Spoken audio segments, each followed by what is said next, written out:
Hello दोस्तों, एक बार फिर से आप सभी का स्वागत है हमारे चैनल उत्तराखंड 360 में। और आज हम यहाँ पे बात करने वाले हैं भवानी शाह के बारे में। तो इससे पहले हमने सुदर्शन शाह को पढ़ लिया था और भवानी शाह को भी हम आज लगभग पूरा एक वीडियो में ही कवर कर देंगे। तो सुदर्शन शाह के बारे में मैंने आपको पूरा डिटेल में बता दिया था। हो सकता है मैंने वहाँ मृत्यु नहीं लिखाई हो, कब हुई थी, तो 1859 और महीना था जून का। ठीक है, यशवंत कटोच जी ने और हरिकृष्ण रतूड़ी जी ने अलग अलग तिथि दी है इनके बनने की। 6 जून दी है, एक ने 7 जून दी है। तो थोड़ा सा यहाँ पे कन्फ्यूजन है, तो 6-7 जून आप ध्यान रखेंगे, इतना डीपली वैसे आयोग पूछेगा नहीं। तो जून 1859 में सुदर्शन शाह की मृत्यु हो जाती है। लेकिन इससे पहले हमें आना होगा वर्ष 1832 में, जहाँ से ये भवानी शाह की कहानी हमारे लिए महत्वपूर्ण रहेगी।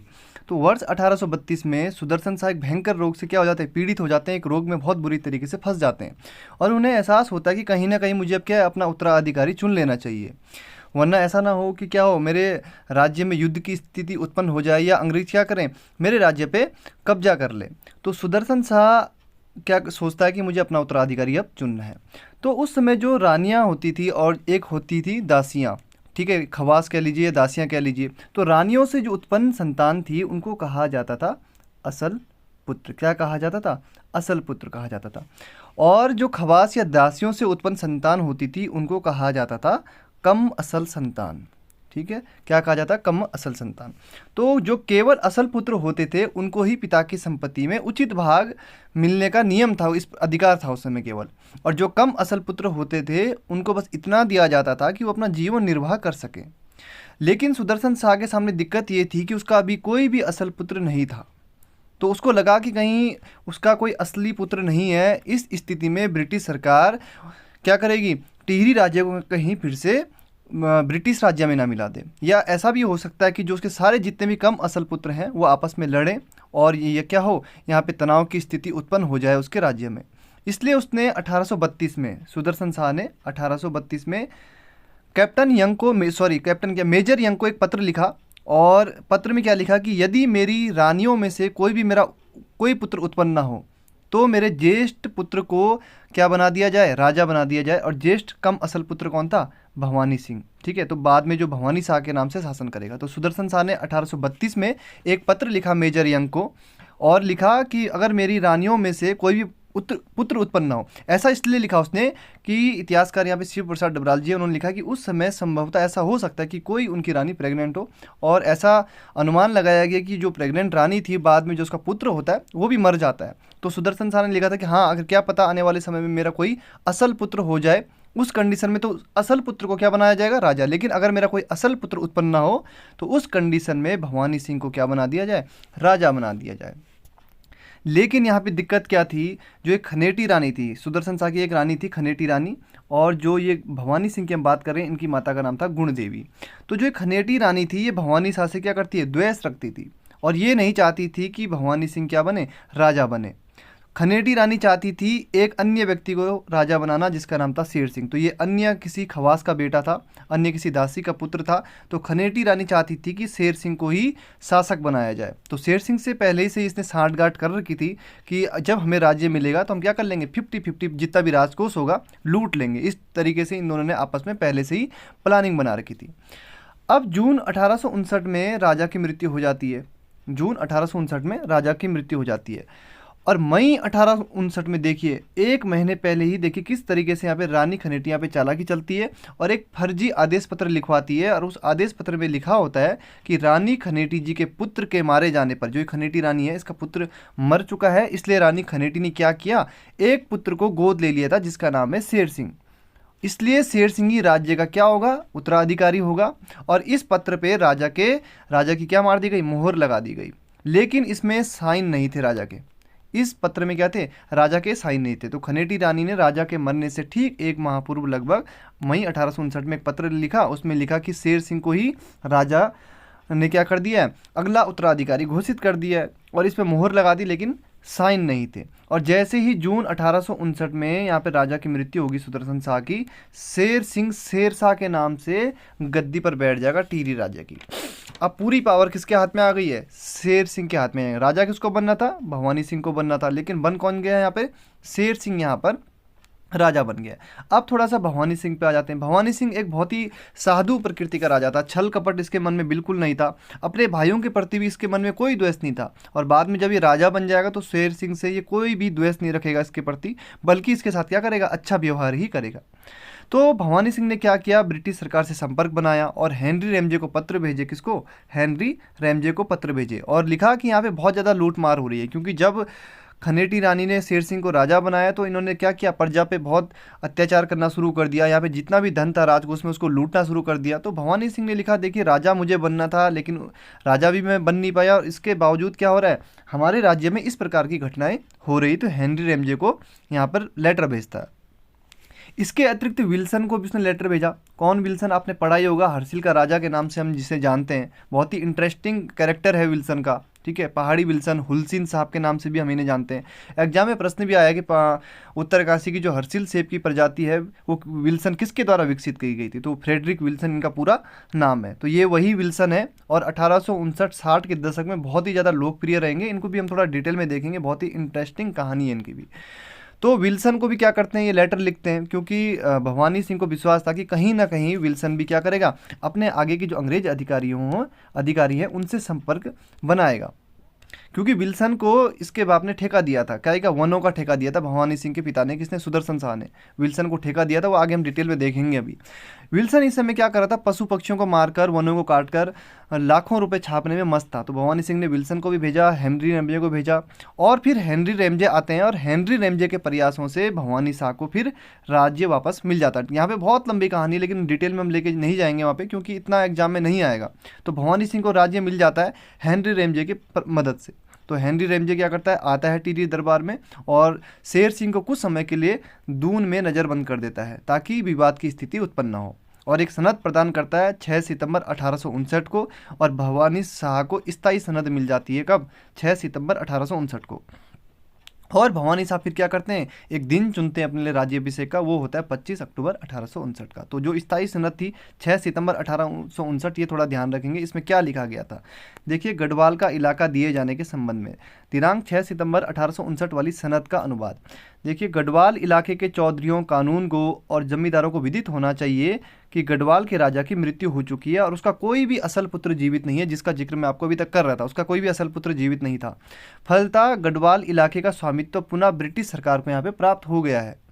किंतु भूतपूर्व राजा की ब्रिटिश सरकार के प्रति, किसकी, सुदर्शन शाह की, 1857 में उन्होंने जो राजभक्ति दिखाई थी ब्रिटिश सरकार के प्रति, और उस भक्ति की ध्यान में रखते हुए, उनकी सेवाओं को ध्यान में रखते हुए, जो सेवाएं 1857 में दी थी, ब्रिटिश सरकार ने भुवन सिंह यानी भवानी सिंह को और उसके शरीर से उत्पन्न वैध उत्तराधिकारियों को राजा का पद देने एवं गढ़वाल का राज्य सौंपने का निश्चय किया है।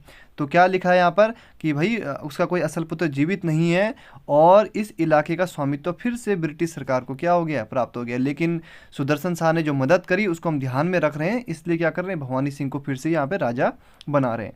यह भी विदित होना चाहिए कि ब्रिटिश सरकार की प्रजा के लोग, चाहे वो भारतीय हो या यूरोपियन, व्यापार और अन्य कार्यों के संबंध में राजा के इलाके में बिना किसी प्रतिबंध के प्रवेश कर सकेंगे। राजा के शासित प्रदेश में उन्हें वह सुविधाएं, सुरक्षा उपलब्ध होगी जो राजा को की प्रजा को उपलब्ध है। ब्रिटिश गढ़वाल को गढ़वाल राज्य के अंतर्गत सड़कें बनाने का अधिकार रहेगा।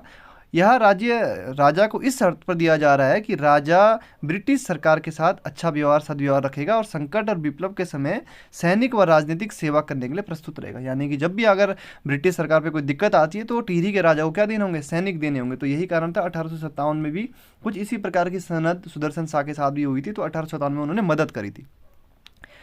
11 अक्टूबर 1859 को हेनरी रामजे ने श्रीनगर के तहसीलदार रुद्र तत्वंत को टिहरी में भेजा। तब तक वह व्यवस्था करता रहा जब तक कि राजा का राज्याभिषेक न हो। हालांकि सनद मिलने के दिन ही भवानी सिंह को राज्य प्राप्त हो चुका था। दिन कब का था, 6 सितंबर का, लेकिन उसने अपना जो राज्याभिषेक करना समझा वो एक शुभ दिन का इंतजार किया, और वो शुभ दिन था 25 अक्टूबर 1859 का। तो ये इस प्रकार से यहाँ पे सनद है, ये तिथि आप ध्यान रखेंगे 6 सितंबर 1859 की, और 25 अक्टूबर वाली तिथि भी आपको ध्यान रखनी होगी। चलिए थोड़ा डायरेक्ट फैक्ट पे चलते हैं, भवानी सिंह में इतना डिटेल है नहीं। तो 1859 से 1871 तक शासन करेंगे। सुदर्शन शाह ने अपने जीवन काल में पुत्र भवानी शाह को राजा घोषित कर दिया था। जितने भी फैक्ट अब यहाँ पे लिखाऊंगा तो अब आपको आसानी होगी उनको समझने में, ठीक है, क्योंकि मैंने आपको जो कहानी बता दी है ये पूरा आपको ध्यान रहेगी। भवानी सिंह मैंने आपको ये बता दिया है, इसकी माता गुण देवी थी। खनेटी का ये पुत्र नहीं था, ध्यान रखेंगे, शेर सिंह ये किसी अन्य खवास का यहाँ पे पुत्र था। 6 सितंबर 25 अक्टूबर ये भी तिथि आपको याद रखनी है। तो भवानी सिंह की माता का नाम गुण देवी था, जो कि कटोच कुल की कन्या थी, ठीक है, ये भी हो गया है। 6 जून 1859 को सुदर्शन शाह की मौत के बाद शेर सिंह शेरशाह के नाम से गद्दी पर बैठ गया, जिससे राज्य में विवाद की स्थिति उत्पन्न हो गई। और इन सब षड्यंत्रों का विवरण मियाँ प्रेम सिंह की पुस्तक गुलदस्त तवारीख कोह टिहरी गढ़वाल तथा Tehri Garhwal states record register 2 में मिलता है। तो ये पुस्तक बहुत महत्वपूर्ण है मियाँ प्रेम सिंह की, ये ध्यान रखेंगे आप, गुलदस्ते वाली, ठीक है, ये आसानी से याद हो जानी चाहिए आपको, क्योंकि पहले भी इसका जिक्र हम कर चुके हैं। इस विवाद का अंत हेनरी रैमजे के द्वारा हुआ। 8 सितंबर 1859 को रैमजे ने टिहरी आगमन पर भवानी शाह को सनद प्रदान करी और राज्यभार देने की घोषणा करी। सनद का मतलब क्या, सीधे सीधे प्रमाण पत्र, सर्टिफिकेट दे दिया कि हाँ अब से तुम क्या हो, इस टिहरी राज्य के राजा हो। 25 अक्टूबर 1859 को भिलंगा नदी के तट पर सेमल नदी के मैदान में भवानी सिंह का राज्याभिषेक हुआ और इसके बाद वो भवानी शाह के नाम से क्या बैठे, गद्दी पर बैठ जाते हैं, ठीक है। तो ये भी आपको ध्यान रखना है। भवानी शाह सरल एवं धार्मिक साधु प्रकृति के राजा थे, ये भी क्लियर हो चुका है। शेरशाह मात्र 9 महीने गद्दी पर बैठा। हेनरी रैमजे ने विद्रोह के वजह से शेरशाह को देहरादून में नजरबंद कर दिया था कुछ समय के लिए। 1860 में गवर्नर लॉर्ड कैनिंग की पत्नी लेडी कैनिंग टिहरी राज्य से मसूरी आई थी, ठीक है, ध्यान रखेंगे किसकी, governor general Lord Canning. Lord Canning किस समय थे गवर्नर, हमारे गवर्नर जनरल, ये भी आपको पता होना चाहिए। 1860 के दशक में वो हमारे क्या थे, गवर्नर जनरल थे, और उस समय उनकी पत्नी लेडी कैनिंग टिहरी राज्य से होकर मसूरी आई थी। शासन प्रबंध की बात करें यहाँ पर तो कुशल शासक नहीं थे ये, कौन, भवानी शाह। सारा राज्य दीवानों के भरोसे छोड़ दिया था, जिससे क्या हो गया, दीवान लालची और अत्याचारी होने लग गए और प्रजा का यहाँ पे क्या होता है, शोषण बढ़ने लग जाता है। दीवान की बात करें तो यहाँ पे रामकृष्ण पैन्यूली थे और उनकी मृत्यु के बाद श्रीचंद को यहाँ पे दीवान बनाया जाता है। प्रारंभ में शेरशाह एवं उसके पक्षधरों ने जौनपुर परगने के लोगों को भवानी शाह के खिलाफ भड़का दिया था। ब्रिटिश सरकार द्वारा इस विद्रोह को शांत किया गया। तो प्रश्न बन सकता है, देखिए घुमा के, कि भवानी शाह के समय जौनपुर परगने को भवानी शाह के खिलाफ भड़काने में किसका योगदान था, तो शेरशाह का या शेर सिंह का योगदान था। राज्य की आय का मुख्य स्रोत क्या है, भूमिकर था। 1861 में हेनरी रैमजे ने अठूर के किसानों के लिए 12 आना बीसी की भू व्यवस्था करवाई थी, और इसका जिक्र हमने सुदर्शन शाह के समय भी किया था। अठूर में हमने क्या पढ़ा था, उस समय एक नेता का नाम पढ़ा था, एक व्यक्ति का नाम पढ़ा था, बद्री सिंह असवाल, ठीक है। बद्री सिंह असवाल ने क्या किया था, किसानों के लिए वहाँ पे आंदोलन किया था। बद्री सिंह असवाल ने रैमजे को भी उस समय पत्र लिखे थे और कहा था कि यहाँ पे किसानों के साथ बहुत ज्यादती हो रही है, ठेकेदार जो जागीरदार लोग हैं वो प्रजा का उत्पीड़न कर रहे हैं और तिहार टैक्स वसूल रहे हैं। उस समय मैंने आपको बताया था 1/3 हिस्सा तिहार टैक्स वसूला जा रहा है, तो वो तिहार टैक्स खत्म हुआ था। तो 12 आना बीसी की यहाँ पे व्यवस्था होती है। इसका मतलब क्या है, 20 नाली भूमि पर 12 आना कर देना है, 20 नाली भूमि पर 12 आना टैक्स देना है। तो इससे यहाँ पे प्रजा शांत हो जाती है। तो 1861 में किसके प्रयासों से 12 आना बीसी की व्यवस्था लागू हुई, हेनरी रैमजे के प्रयासों से यहाँ पे लागू हुई। विवाह की बात करें तो मंडी की 2 राजकुमारियों से हुआ। तो नॉर्मल सी बात है, 2-4 विवाह तो इनके रहते ही थे। मंडियाली रानी जो बड़ी रानी थी, इनका पुत्र प्रताप शाह, ठीक है, अगले राजा हमारे यही होने वाले हैं। और हिंडरू जी रानी जो छोटी रानी थी, इनका पुत्र विक्रम सिंह। इसके अतिरिक्त भवानी शाह के 6 पुत्र और भी थे। तो मंडी की 2 राजकुमारियों से विवाह, मंडियाली रानी आपको यहाँ पे ध्यान रखना है, क्योंकि ये प्रताप शाह से हमारा कनेक्शन रहेगा इनका। वनों के ठेके की बात करें तो 1860 में विल्सन को 4 वर्ष के लिए वनों का ठेका दिया गया। फिर ब्रिटिश सरकार ने 1864 में 10,000 रुपये प्रतिवर्ष ठेका ले लिया। इन वनों से अंग्रेजों को खूब कमाई हुई। जिस समय ये दौर चल रहा था 1858, 59, 60, 65 के वक्त की बात है, तो उस समय एक पहाड़ी फ्रेडरिक विल्सन के नाम से एक व्यक्ति था। इसने इतनी भयंकर अंधाधुंध कमाई करी, इसने 1858 में पहले तो उनसे ठेका ले लिया था, किससे, सुदर्शन शाह से ठेका ले लिया था। 1859 में सुदर्शन शाह की मृत्यु हो जाती है। फिर 1860 में फिर विल्सन ने क्या किया, भवानी शाह से भी 4 वर्ष के लिए ठेका ले लिया और 1864 में फिर ब्रिटिश सरकार के पास ये ठेका चली गया। तो ये इतना भयंकर व्यक्ति था। देखिए ये भागीरथी, मतलब उत्तरकाशी में देखिए हरसिल क्षेत्र में इसने क्या किया, वहाँ से पेड़ काटे, नदी में बहाए और सीधे कहाँ, डायरेक्ट हरिद्वार में निकाले। घाड़ पद्धति का जन्मदाता भी कहा जाता है। घाड़ मतलब, घाड़ पद्धति में क्या होता है, बड़े बड़े पेड़ों को काटा जाता है और नदी में फिर बहा दिया जाता है एक स्थान से दूसरे स्थान के लिए। तो ये डायरेक्ट लगा लो उत्तरकाशी टिहरी वाले इलाके से पेड़ों का बहाता था और डायरेक्ट हरिद्वार में फिर वो पेड़ निकाले जाते थे, उनसे रेलों के स्लीपर बनाए जाते थे फिर। तो विल्सन ने यहाँ पे बहुत ज़्यादा कमाई करी, अंधाधुन कमाई कह सकते हैं जिसे आप, और ये यहीं का होके रह गया। हर्षिल का राजा भी कहा जाता है, देखिए ये प्रश्न एग्जाम में आया भी है। और सेब की जो विल्सन प्रजाति है वो भी इसी के द्वारा विकसित की गई थी। तो जितने भी वहाँ पे बड़े बड़े सेबों के बगीचे बनाए गए तो विल्सन के द्वारा वहाँ बहुत सारे बगीचे लगाए गए सेबों के, कहाँ, हर्षिल वाले क्षेत्र में। तो ये विल्सन से हमारे प्रश्न बन सकते हैं। पहाड़ों का राजा हुलसिन साहब के नाम से भी इन्हें जाना जाता है। नेट पे आप अगर पढ़ेंगे इनके बारे में तो काफ़ी इंटरेस्टिंग कहानी है इनके बारे में। ऐसा माना जाता है कि इन्होंने वहाँ के भूतों को भी अपने कब्जे में कर लिया था और भूतों से भी ये वहाँ पे खेती करवाते थे। तो खैर एग्जाम के लिए हमारा ये टॉपिक तो नहीं आने वाला, लेकिन ये चीज़ आपको ध्यान रखनी है।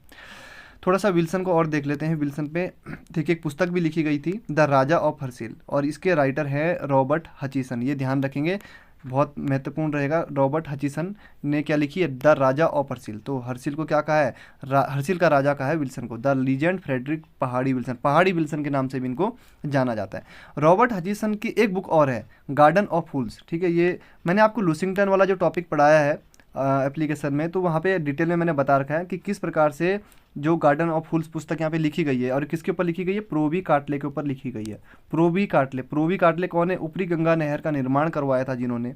तो इसके बारे में डिटेल में मैंने आपको वहाँ पे पढ़ाया था जब लूसिंगटन वाला टॉपिक हम पढ़ रहे थे, ठीक है। जब हम कुमाऊं कमिश्नर पढ़ रहे थे तो लूसिंगटन के समय एक व्यक्ति का नाम आता है, प्रोबी काटले, ऊपरी गंगा नहर का निर्माण कार्य के लिए जब इन्होंने क्या किया था, काम शुरू किया था। तो उन्हीं के जीवन पर आधारित है कौन सी, गार्डन ऑफ फूल्स। राइटर है रॉबर्ट हचिसन, और राजा ऑफ हर्षिल के राइटर भी कौन है, रॉबर्ट हचिसन। तो वनों का ठेका हो गया यहाँ पर। अब देवप्रयाग पाठशाला, 1862 में देवप्रयाग में संस्कृत हिंदी की प्रारंभिक पाठशाला खोली। तो ब्रिटिश सरकार के प्रयास से हुआ क्या था, उस समय बद्रीनाथ वाला इलाका है जो केदारनाथ है, बद्रीनाथ केदारनाथ में क्या हुआ, 1860 के आसपास संस्कृत व हिंदी की प्रारंभिक पाठशालाएं खोली जा चुकी थी। तो कुमाऊं के जो विद्यालय निरीक्षक थे कैप्टन स्मिथ, इतना नाम हमारे एग्जाम में नहीं आएगा लेकिन फिर भी थोड़ा समझने के लिए सही रहता है। कैप्टन स्मिथ ने राजा को 1862 में एक पत्र लिखा, और पत्र लिखा कि टिहरी राज्य के अंतर्गत देवप्रयाग एक महत्वपूर्ण स्थान है और यहाँ पर भी एक पाठशाला खुलनी चाहिए, और यहाँ पे जितना खर्च आएगा 50-50 हम कर लेंगे। तो जितने भी यहाँ पे जो टीचर रहेंगे या पंडित रहेंगे तो उनका जो चार्ज होगा 50% तुम देंगे और 50% क्या करेंगे, हम देंगे। तो उन्हें हम कितना देंगे, जितने भी यहाँ पे टीचर रखेंगे हम 10 रुपये प्रति महीने देंगे टीचर को, जो यहाँ पे टीचर हम रखेंगे जो यहाँ पे पढ़ाएंगे। 5 रुपये तुम दोगे महीने का और 5 रुपये हम देंगे। तो इस पर भवानी सर राजी हो जाते हैं कि ठीक है 5 रुपये आप दीजिए, 5 रुपये मैं दूंगा। और अंग्रेजों ने सुझाव दिया और 1862 में देवप्रयाग में संस्कृत हिंदी की प्रारंभिक पाठशाला खुल जाती है। 1871 में यहाँ पर इनकी मृत्यु हो जाती है। 12 वर्ष ये राज करते हैं, ठीक है। तो अगले वीडियो में मिलते हैं अगले राजा के साथ। धन्यवाद।